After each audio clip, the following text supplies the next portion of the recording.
आज माझ्यासाठी एक फार भावनात्मक क्षण आहेत.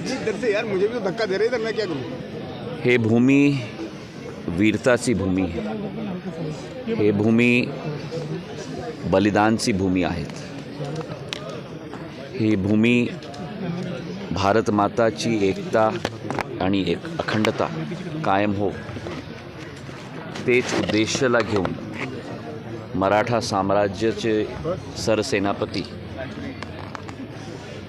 सदाशिवभावचे नेतृत्वामध्ये संपूर्ण मराठा फौज ती बलिदान हेच भूमीमध्ये झाली होती. विदेशी आक्रमणकार्यांचा सामना चट्टानचा भावमध्ये मराठा सेनाने केली आणि पानिपतच्या लढाईमध्ये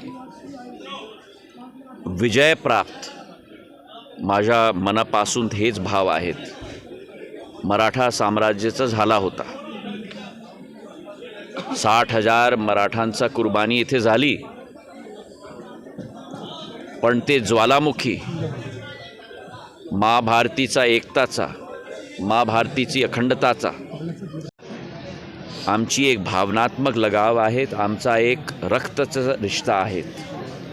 माझी विचारधारा आहेत की हे भूमीमध्ये एक भव्य स्मारक बनून देशांमध्ये नवीन पिढीला पण इतिहासचा एक परिचय, वीरताचा एक परिचय हे भूमीमध्ये मिळेल तेच माझी भावना आहेत.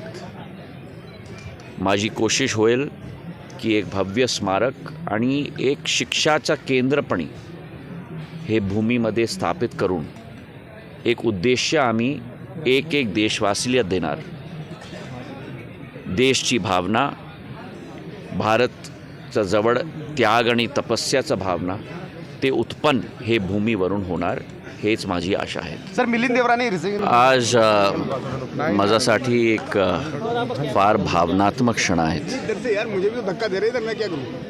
हे भूमी वीरताची भूमी आहे. हे भूमी बलिदानची भूमी आहेत.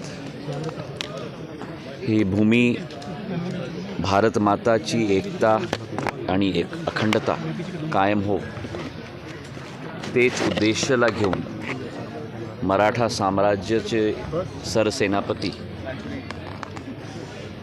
सदाशिवभावचे नेतृत्वामध्ये संपूर्ण मराठा फौज ती बलिदान हेच भूमीमध्ये झाली होती. विदेशी आक्रमणकार्यांचा सामना चट्टानचा भावमध्ये मराठा सेनाने केली आणि पानिपतच्या लढाईमध्ये विजय प्राप्त माझ्या मनापासून हेच भाव आहेत मराठा साम्राज्याचा झाला होता. 60,000 मराठांचा कुर्बानी इथे झाली, पण ते ज्वालामुखी महाभारतीचा एकताचा, महाभारतीची अखंडताचा आमची एक भावनात्मक लगाव आहेत. आमचा एक रक्ताचा रिश्ता आहेत.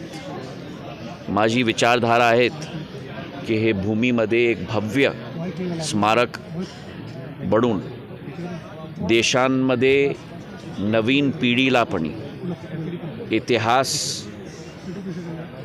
एक परिचय, वीरताचा एक परिचय हे भूमीमध्ये मिळेल तेच माझी भावना आहेत. माझी कोशिश होईल की एक भव्य स्मारक आणि एक शिक्षाचा केंद्रपणी हे भूमीमध्ये स्थापित करून एक उद्देश आम्ही एक देशवासीला देणार. देशची भावना, भारतच्या जवळ त्याग आणि तपस्याचा भावना ते उत्पन्न हे भूमीवरून होणार हेच माझी आशा आहे. सर, मिलिंद देवराने